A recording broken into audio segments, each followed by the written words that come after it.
Today we're going to be talking about cell walls of bacteria and the difference between gram-positive and gram-negative bacteria. So if this is a cell, the cell wall would be the membrane or the wall outside of the cell to protect the cell and keep things from getting in and certain things from getting out. Now, the cell wall in bacteria are made up of two types of sugars, two alternating types of sugars. So the chemical structure would look something like this.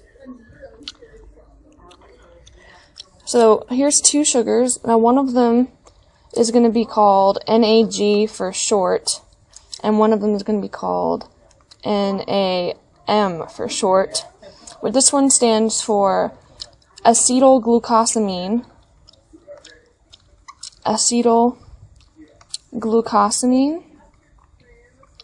and this one stands for acetylmuramic acid. So acetylmuramic acid. Now these two different things are sugars or carbs, and together this is called the peptidoglycan. So these two together are called peptidoglycan. This is what the cell wall is made up of in the bacteria. So in gram-positive, let's talk about gram-positive first. Gram-positive bacteria are going to have a very thick cell wall. So they could have many layers of these peptidoglycan layers, up from 70 to 100 layers in the gram-positive. So what that would look like is you have your alternating sugars making up the peptidoglycan. So this is the NAG, NAM. Now to have layers, you would have it another one underneath,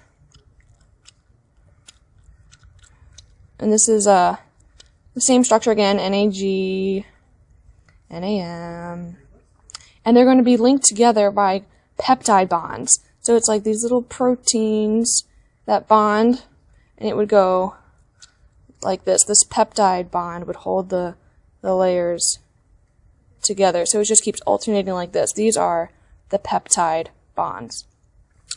Now, like I said, in the gram-positive is very thick cell wall, so it could have up to 70 to 100 layers of these. So this would be one layer, this would be two layers, and it keeps going on and on and on, all the way down. And this is helpful because this is very sturdy and very protective. The purpose of the thick cell wall is to protect against mostly like antibiotics and different things like that. Now, something interesting, in the human body we have a way to go against this. We have in our tears, saliva, and in breast milk we have something called lysozyme. So inside all of these we have something called lysozyme, and this is an enzyme that breaks the bond between sugars. And we know that the bond between these sugars is this, holding it together, the peptide bond. So what lysozyme does is it breaks these apart. So now that the layers of the cell wall are no longer connected, so it makes it a lot weaker and more susceptible to the antibiotic working against the bacteria. Something else that we have is called penicillin. This isn't in our bodies, this is an antibiotic. What penicillin does is it prevents these peptide bonds from forming in the first place. So instead of breaking them apart like lysozyme does, penicillin prevents them from happening in the first place. So I'm going to write breaks down bond, and I'm going to write for this one prevents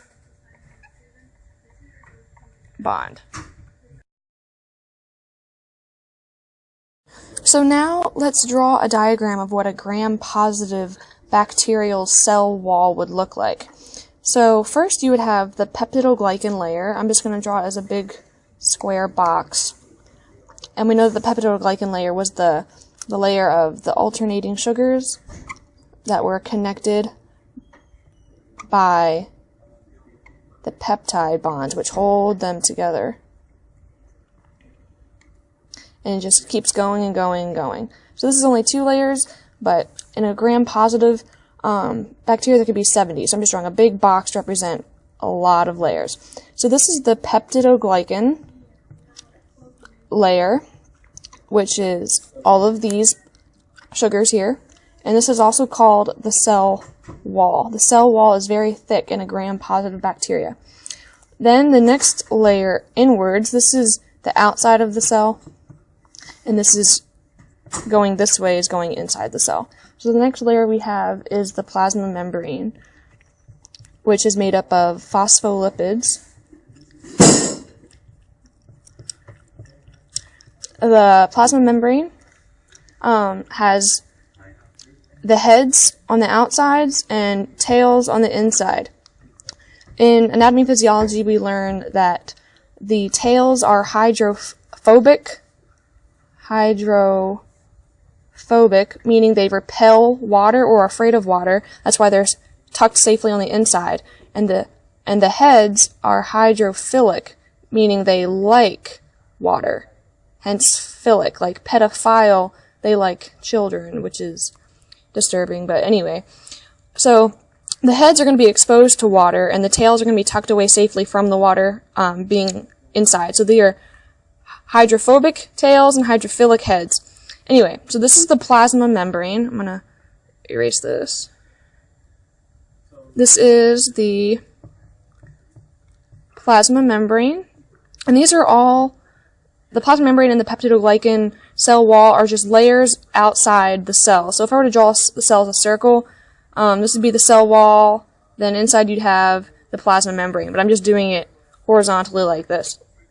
Now inside the peptidoglycan cell wall, we have these little protein things that protrude out from it and also extend into the plasma membrane and kind of anchor the cell wall to the plasma membrane, attaching it. So it's like an attachment protein holding the two together.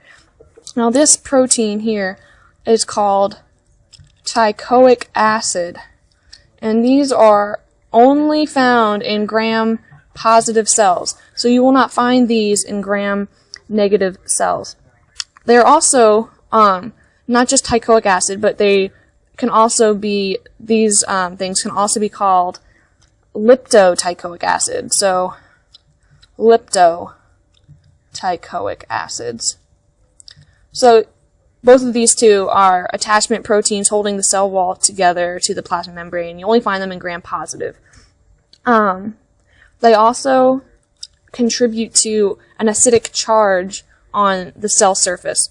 So generally a gram-positive bacteria are going to have more of an acidic charge due to these teichoic acids. Now let's talk about a gram-negative bacteria, gram-negative, and how that differs in structure from the gram-positive. So we remember from gram-negative that it started with the peptidoglycan layer with the plasma membrane underneath. Now the gram-negative bacteria is going to be structured differently. First you're going to have what's called the outer membrane, which the gram-positive does not have. So this is going to be the outer membrane. Now, inside this outer membrane, we have something that's called porins. Now, porins are basically like little channels that allow certain things to come in through the membrane and other things not to come in. So an example would be, bacteria are very fond of glucose, so glucose would be allowed to come in through the channel or through the porin. This is a porin, this channel here. And some bacteria have gotten to the point where they have gotten resistant, so they have learned to block out antibiotics, which would come in through the porin and basically kill the bacteria. But some bacteria have become advanced where they block the access of antibiotics coming in so that they are no longer susceptible to being killed by certain antibiotic drugs, which is bad for us, but I guess good for them. So underneath the outer membrane, we have the peptidoglycan layer, just like in the gram-positive. The peptidoglycan layer is not going to be as thick as, well, I'll just make it thinner. It's not going to be as thick as the gram-positive, because that's one of the differentiations in structure. So this is the peptidoglycan layer. it's thinner than the gram-positive, and remember that peptidoglycan is made up of alternating sugars. And you can think of them as bricks that make up the wall, which is the peptidoglycan. So basically, these alternating bricks of sugars are going to make up this peptidoglycan layer, which is the cell wall. Then underneath the peptidoglycan layer, we have the plasma membrane, just like in the gram-positive. So I'm just going to draw this quickly. We already discussed the plasma membrane. So, yes. Now, something to notice is that the space here between the peptidoglycan layer and the plasma membrane, so this space here is actually bigger.